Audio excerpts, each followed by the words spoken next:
عقل مند اس کے پلے پڑ گئی تو آپ سوچیں وہ تو باں کر اٹھے گا، اس کے بعد کیا بنے گا. انہیں میرے جواب کی تسلی نہیں ہوئی. انہوں نے کہا سر میں آپ سے ڈیٹیل میں جواب چاہ رہی ہوں، امید کر رہی تھی، آپ نے ایک لائن پہ رکھا دیا، آپ نے چھوٹا سا جواب دیا، یہ ٹھیک نہیں ہے. سر پلیز اس بارے میں ڈیٹیل سے جواب دیں، ایسا کرنا کتنا آسان اور کتنا مشکل ہے. اچھا اس وقت ظاہر موڈ میرا کچھ اور تھا تو میں نے ان کو جو جواب دیا آپ کو میں سناتا ہوں.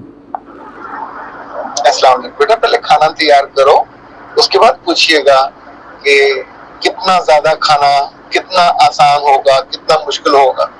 کھانا تیار نہیں ہے تو کھانے کی کوانٹٹی کے بارے میں آپ پریشان ہونا شروع ہو جاؤ گے تو یہ دھیرے دھیرے obsessive disorder ہو جاتا ہے، یہ مرض بن جاتا ہے.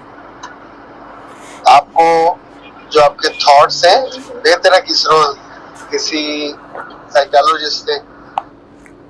اچھا اب آپ کو میں اسی کا بالکل شروع کا جہاں سے انہوں نے سوالوں کا آغاز کیا، یہ جب بھی آپ مین ٹریک سے اترتے ہیں اور خیالی پلاؤ کی دنیا میں جاتے ہیں، ویسے تو خیالی پلاؤ الگ چیز ہے، زندگی کی خوبصورتی کے بارے میں سوچنا الگ چیز ہے.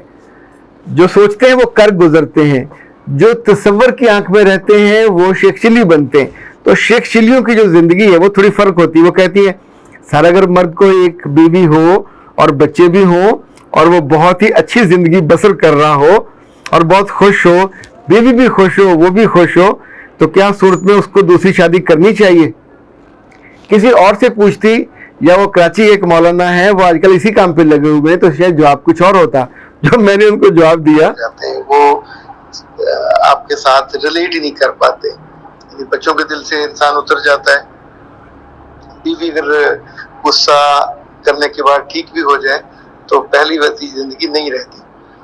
دوسری شادی عام طور پہ ان کے لیے ہوتی ہے ریکمینڈڈ کہ جن کی بیویاں شادی کے کئی برسوں کے بعد اپنے میاں کو اپنے پاس نہیں آنے دیتی، ان کے ساتھ ان کے محبت کے یہ سیکس ریلیشن شپ آلموسٹ ختم ہو جاتے ہیں، وہ صرف بچوں کی طرف متوجہ ہو جاتی ہے اور خود اپنا بھی خیال نہیں رکھتی میاں کا بھی. تو ان کے لیے تو یہ ریکمینڈ کیا جاتا ہے. لیکن جہاں ایسا نہ ہو اور پہلی شادی میں ہی آپ خوش ہو، وہاں یہ غلطی نہیں کرنی چاہیے. یہ غلطی بہت بھاری پڑتی ہے. اچھا آپ سوچیں کہ میں نے اتنی کلیئرٹی سے یہ کیوں کہا. اس لیے کہ پہلی بیوی وہ خوش ہے، آپ خوش ہیں، بچے خوش ہیں. جب آپ ایسے موقع پہ یہ دوسری شادی والی حرکت کریں گے تو سب سے پہلے وہ بیوی جو آپ سے بہت خوش تھی، محبت کرتی تھی، ہے تو انسان ہی، چاہے جتنی مرضی وہ پکی مسلمان، وہ سوچے گی کیوں اس نے کیا، میرا حق مار دیا. اچھا اب جو بچے ہیں، بچے عام طور پہ ماں سے ریلیٹ کرتے ہیں، باپ سے ریلیٹ نہیں کرتے. اب جب ماں روئے گی، ماں یاد کرے گی ان اچھے دنوں کو جب وہ صرف وہ اس کا اکیلا تھا اور بٹا ہوا نہیں تھا، تو بچوں کو اس آدمی پہ غصہ آئے گا جو اتفاق سے ان کا باپ بھی ہے، تو بچوں کی محبت میں بھی کمی آئے گی. میں نے بہت سارے گھروں میں یہ ہوتے دیکھا کہ جن لوگوں نے نیکی کا کام سمجھ کے بھی کیا، ان کو یہ پہلی بیوی اور پہلے بچوں کی محبت کی قربانی دینی پڑی. یہ نقصان ہوتا ہی ہوتا ہے، اور اگر آپ اتنے تنگ ہو کہ اس نقصان کو کرنے پہ آمادہ ہو. لیکن اس سے بھی زیادہ اہم یہ ہے کہ مجھے لگتا ہے خیالی سوال بھی نہیں کرنے چاہیے. یہ سوال بھی بہت آپ کو تنگ کرتے ہیں. امام ابو حنیفہ سے لوگ اس طرح کے فضول سوال بہت کرتے تھے. ایک نے کہا اگر 84 سال کا مرد ہو، اگر کسی سے شادی کرنا چاہے اور وہ نوزائیدہ بچی ہو تو کیا نکاح ہو سکتا ہے؟ انہوں نے کہا ہو سکتا ہے. اچھا اب یہ ایک بات تھی جو سمجھے ایک علمی سی بات تھی، پریکٹیکلی تو نہیں ہو سکتا، لیکن جب آپ اس طرح کے فضول بات کرتے ہیں، ریکارڈ ہو جاتی ہے، تو آنے والے برسوں میں ابھی کئی جگہوں پہ میں نے دیکھا کہ جو مستشرقین ہیں وہ اس طرح کی باتوں پہ اعتراض اٹھاتے ہیں.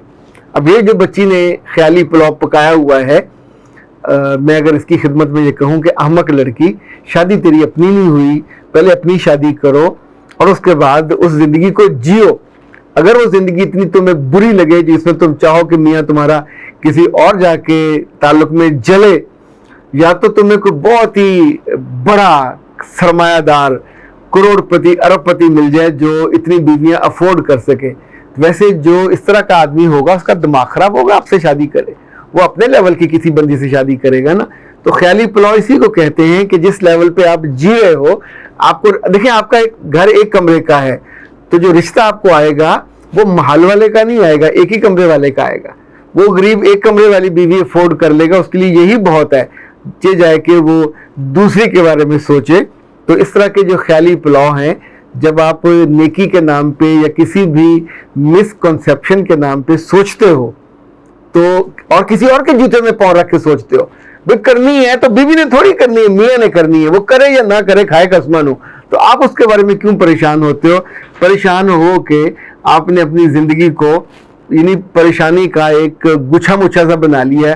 اب آپ سوال کر رہے ہو اور پریشان ہو کہ وہ جب دوسری کرے گا تو مجھ پہ کیا بیتے گی, جب تیسری کرے گا تو میرا گزر بسر کیسے ہوگا. قرآن میں نے ہے تو اردو میں کہتے ہیں لا حول ولا قوت, عربی میں بھی یہی کہتے ہیں. اس طرح کے سوال کرنا, سوچنا, اور اس کے بارے میں یعنی جن چیزوں پہ کرنے کا ارادہ بھی نہ ہو, پاسبل بھی نہ ہو, اس طرف جانا نہیں چاہیے. پنجابی میں کہتے ہیں جڑے رائے جانا نہیں ہے تو پوچھنا بھی نہیں چاہیے. وہ پھر انسان خود بھی تنگ ہوتا ہے, آپ کے آس پاس والے بھی تنگ ہوتے ہیں, اور کل آپ اپنے میاں سے اس طرح کی بات کو کر دو گے تو وہ بھی آپ کو حیرت سے آنکھیں پھاڑ پھاڑ کر دیکھے گا کہ میں کس احمق کو بیاہ کے لے آیا ہوں. اختر عباس کو دیجیے اجازت. السلام.